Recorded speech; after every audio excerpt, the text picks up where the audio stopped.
मी तुम्हाला doctor Susan Barker कोलो यांची ओळख करून देऊ इच्छितो. त्या एक विशेष प्रकारच्या मानसशास्त्रज्ञ आहेत ज्यांना न्यूरोसायकॉलॉजिस्ट म्हणतात. तर पहिला प्रश्न असा आहे की न्यूरोसायकॉलॉजिस्ट म्हणजे काय?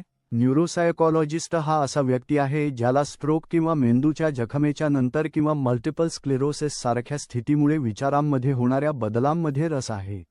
जेव्हा मी विचारांमध्ये बदल म्हणतो तेव्हा मी नैराश्य आणि चिंता यासारख्या गोष्टींबद्दल बोलत आहे, परंतु मी स्मृतीच्या समस्या, भाषेच्या समस्या, लक्ष देण्याच्या समस्यांबद्दल देखील बोलत आहे ज्या स्ट्रोक झाल्यामुळे होतात. स्ट्रोकनंतर या समस्या खूप सामान्य आहेत. जर मला वाटले की न्यूरोसायकॉलॉजिस्ट माझी मदत करू शकेल तर मी त्यांच्याशी कसा संपर्क साधू? खरं तर बरेच पुनर्वसन संघामध्ये त्यांच्या संघातील सदस्य म्हणून न्यूरोसायकॉलॉजिस्ट असतो, मुख्यतः रुग्णालयाच्या सेटिंगमध्ये, परंतु काही खाजगी सेटिंगमध्ये देखील. जर तुम्ही अशा सेटिंगमध्ये सहभागी नसाल ज्यात न्यूरोसायकॉलॉजिस्ट आहे, तर तुम्ही नेहमीच खाजगी किंवा रुग्णालयाचा भाग म्हणून एक पाहण्यासाठी रेफरल मिळवू शकता. रेफरल कोणत्याही आरोग्य व्यावसायिकाकडून येऊ शकते, परंतु बहुतेक लोकांना डॉक्टरकडून मिळते. जर माझ्या कुटुंबातील सदस्य किंवा जोडीदाराला स्ट्रोक झाला असेल तर मी त्यांच्यात कोणते बदल पाहू शकेन?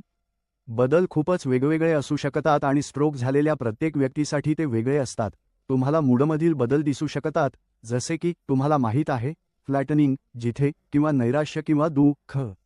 तुम्हाला चिंता वाढलेली दिसू शकते किंवा नवीन गोष्टी करण्याची इच्छा नसणे कारण त्यांना चिंता वाटू शकते, उदाहरणार्थ पडणे किंवा पुन्हा स्ट्रोक होणे. तुम्हाला स्ट्रोक आणि डोक्याच्या जखमांनंतर खूप सामान्य असलेल्या असामान्य वर्तनासारख्या गोष्टी देखील दिसू शकतात, उदाहरणार्थ अनुचित हसणे, अनुचित रडणे. हे आवश्यक नाही की ते दुःखी आहेत किंवा त्यांना काहीतरी मजेदार वाटत आहे. हे फक्त स्ट्रोकमुळे झालेल्या वास्तविक नुकसानीचा परिणाम असू शकतो. तर मी त्यांना मदत करण्यासाठी काय करू शकतो? सर्वात सोपी गोष्ट म्हणजे मानसशास्त्रज्ञ किंवा न्यूरोसायकॉलॉजिस्टकडे रेफरल मिळवणे आणि माझ्या जोडीदाराला समस्या काय येत आहे हे शोधण्यासाठी मदत करणे आणि त्यावर उपाय शोधणे, कारण प्रत्येक व्यक्तीसाठी ते खूप वेगळे असेल. तुम्ही अनुचित वर्तन किंवा लाजिरवाणे वर्तनाचा उल्लेख केला. ही कोणत्या प्रकारची वर्तन आहेत आणि मला त्यावर कसे प्रतिक्रिया द्यावी? स्ट्रोक झालेल्या व्यक्तीने अनुचित शपथ घेणे, अनुचित हसणे, सामाजिक परिस्थितीत अनुचित लैंगिक वर्तन करणे हे असामान्य नाही. हे सहसा मेंदूला झालेल्या नुकसानीचा परिणाम असतो, त्यामुळे कुटुंबातील सदस्य आणि दररोज व्यक्तीच्या आसपास असलेल्या लोकांसाठी हे समजून घेणे खूप महत्त्वाचे आहे की हे काहीतरी हेतुपुरस्सर केले जात नाही. ते तुम्हाला रागवण्यासाठी किंवा तुमच्यावर रागावल्यामुळे ते करत नाहीत, परंतु हे समजून घेणे की हे झालेल्या नुकसानीचा परिणाम आहे. त्याच्याशी व्यवहार करण्यासाठी सामान्य धोरणांपैकी एक म्हणजे प्रथम, तुम्हाला माहीत आहे, स्वतःला सांगा ते हे मुद्दाम करत नाहीत. हे कोणालाही हानी पोहोचवण्यासाठी केले जात नाही. आणि मग तुम्हाला माहीत आहे, जर ते खरोखर नकारात्मक वर्तन असेल तर व्यक्तीला परिस्थितीतून काढून टाका जेणेकरून ते शांत होऊ शकतील. खूप वेळा हे वर्तन घडते कारण कोणीतरी उच्च चिंता पातळी किंवा उत्तेजना पातळी गाठली आहे, किंवा ते संवाद साधू इच्छितात आणि फक्त जे बाहेर येते ते त्यांनी नियोजित केलेले नाही. तर कदाचित व्यक्तीला परिस्थितीतून बाहेर काढणे आणि त्या चिंतेला परत खाली जाऊ देणे, किंवा फक्त वर्तनाकडे दुर्लक्ष करणे जर ते असेल तर तुम्ही दुर्लक्ष करू शकता आणि तुम्ही अशा परिस्थितीत आहात जिथे तुम्ही त्याकडे दुर्लक्ष करू शकता. वर्तनाकडे दुर्लक्ष करण्याचा प्रयत्न करा आणि कोणत्याही प्रकारे त्याला बळकटी देऊ नका. जर ते खूप सामान्य असेल तर मला अभ्यागत किंवा कुटुंब आणि मित्रांना त्याची अपेक्षा करायला सांगावे का? नक्कीच. स्ट्रोक किंवा मेंदूच्या जखम असलेल्या व्यक्तीशी संवाद साधणे खूप सोपे होते जर त्यांना काय अपेक्षित आहे हे माहीत असेल. तुम्ही कोणाशी संवाद साधत आहात आणि जर अचानक त्यांनी शपथ घेतली तर तुम्ही कल्पना करू शकता की कोणीतरी कसे प्रतिक्रिया देईल.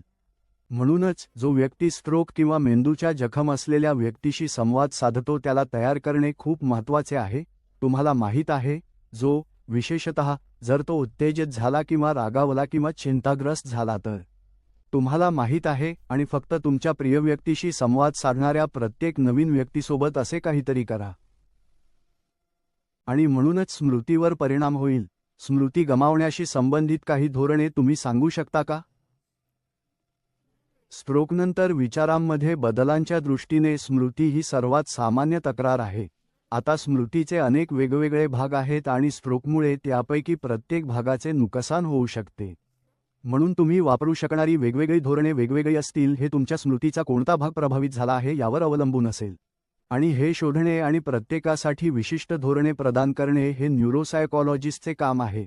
उदाहरणार्थ, कोणाला स्मृती समस्या असू शकतात कारण त्यांना गोष्टींवर लक्ष केंद्रित करण्यात अडचण येते.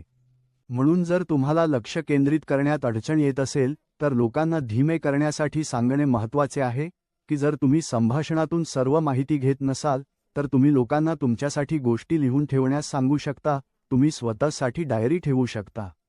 डायरीचा वापर करणे हे स्मृती समस्यांसाठी सर्वात सामान्य पुनर्वसन तंत्रांपैकी एक आहे, मग ते स्मृती तयार करण्याच्या समस्यांसाठी असो किंवा नंतर त्यांना पुनर्प्राप्त करण्याच्या समस्यांसाठी असो. म्हणूनच इलेक्ट्रॉनिक किंवा पेपर डे टायमर किंवा डे प्लॅनर मिळवणे हे लोक करू शकतील अशा सर्वात सोप्या गोष्टींपैकी एक आहे.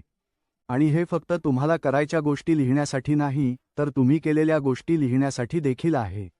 म्हणून जर कोणाला काल त्यांनी काय केले हे लक्षात ठेवण्यात समस्या असतील तर ते नेहमीच त्यांचा डे प्लॅनर उघडू शकतात आणि म्हणू शकतात, पहा, होय, माझी पत्नी काल 2 वाजता भेटली होती. बरोबर. म्हणूनच ते त्यांच्या स्मृतीची जागा घेण्यासाठी त्या सहाय्याचा वापर करू शकतात जी योग्यरित्या कार्यरत नाही. लोक नैराश्यग्रस्त होत असल्याबद्दल बोलले. जर मला असे वाटले की मी अधिकाधिक आणि मला असे वाटते की मला खरोखर इथे राहायचे नाही, आत्महत्येचा विचार करत असेल तर तुम्ही काय सल्ला द्याल?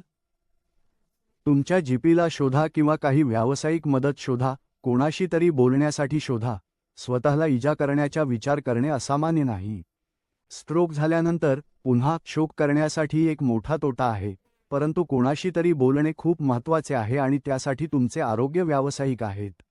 मी ऐकले आहे की स्ट्रोकनंतर थकवा किंवा थकवा खूप सामान्य आहे. थकवा म्हणजे काय आणि मी त्याबद्दल काय करू शकतो? पूर्णपणे खरे, स्ट्रोक झाल्यानंतर लोक तक्रार करतात अशा सर्वात सामान्य समस्यांपैकी थकवा आहे. खूप लोक ज्यांना थकवा आहे ते त्याला थकवा म्हणून ओळखत नाहीत. त्याऐवजी त्यांना कदाचित अधिक चिडचिड जाणवेल, ते अधिक लवकर रागावतील, त्यांची निराशा सहन करण्याची क्षमता कमी असेल. त्यांना अशा गोष्टी देखील जाणवू शकतात की त्यांना खरोखर जटिल परिस्थितींमध्ये अडचण येते. त्यामुळे जर तुम्ही एकाच वेळी 2 किंवा 3 लोकांना बोलताना ऐकण्याचा प्रयत्न करत असाल तर ते खूपच कठीण आहे. मग काय, थकव्याबद्दल मी काय करू शकतो? काही सूचना आहेत का? होय, काही सोप्या गोष्टी आहेत ज्या तुम्ही थकव्याशी सामना करण्यासाठी करू शकता. सर्वप्रथम, तुमच्या थकव्याच्या चिन्हांकडे लक्ष द्या. तुम्ही अधिक चिडचिडे होण्याकडे झुकता का? तुम्हाला फक्त वाटते का की तुमच्याकडे ऊर्जा नाही? तुम्हाला असे वाटते का की तुम्ही काहीतरी करत आहात आणि ते खूप कठीण आहे? म्हणून तुम्ही थकलेले आहात याची स्वतःची चिन्हे ओळखणे आणि नंतर शक्य तितक्या वेळा थांबणे आणि विश्रांती घेणे. दुसरी गोष्ट जी तुम्ही करू शकता ती म्हणजे दिवसाच्या कोणत्या भागात तुमच्याकडे सर्वाधिक ऊर्जा आहे हे शोधणे.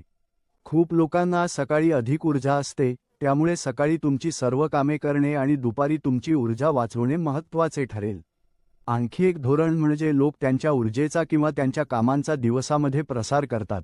त्यामुळे जर तुम्हाला एखाद्या विशिष्ट दिवशी खूप ऊर्जा वाटत असेल तर पूर्णपणे काम करू नका, कारण जर तुम्ही तसे केले तर तुम्ही तुमची सर्व ऊर्जा वापरून टाकाल आणि पुढील 3 दिवस त्यातून सावरण्यात घालवाल. म्हणून तुमची ऊर्जा वेळोवेळी पसरवणे खूप महत्त्वाचे आहे. स्ट्रोकनंतर समजण्यासारखे आहे की लोक खूप निराश आणि चिंताग्रस्त होतात आणि ते दुःख व्यक्त करतात. तुम्ही समजावून सांगू शकता की न्यूरोसायकॉलॉजिस्ट त्या पुनर्प्राप्तीमध्ये कसा मदत करू शकतो? होय, कदाचित स्ट्रोक झालेल्या 3 पैकी 1 व्यक्तीला नैराश्य किंवा चिंतेच्या समस्या येतील.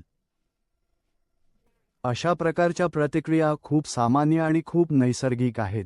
तुम्हाला लक्षात ठेवावे लागेल की ज्याला स्ट्रोक झाला आहे त्याला जीवघेणा आजार झाला आहे आणि केवळ त्यांना जीवघेणा आजार झाला आहे हेच नाही तर त्यांच्यात झालेल्या बदलांशी देखील त्यांना सामना करावा लागत आहे. गमावलेल्या गोष्टींसाठी दुःख व्यक्त करणे, त्यामुळे कदाचित गतिशीलता गमावल्याबद्दल दुःख व्यक्त करणे किंवा स्वातंत्र्य गमावल्याबद्दल दुःख व्यक्त करणे, हे काही मुद्दे आहेत ज्यांचा ते सामना करतात. तसेच, मी काय चूक केली, हे पुन्हा होणार आहे का, माझे कुटुंब कसे प्रतिक्रिया देणार आहे याची चिंता आहे. मी पुन्हा कामावर जाऊ शकेन का?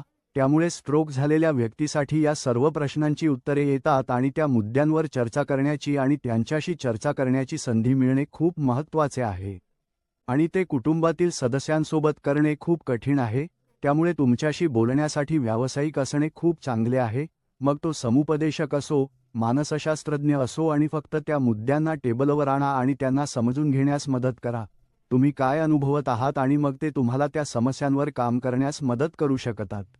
खूप खूप धन्यवाद.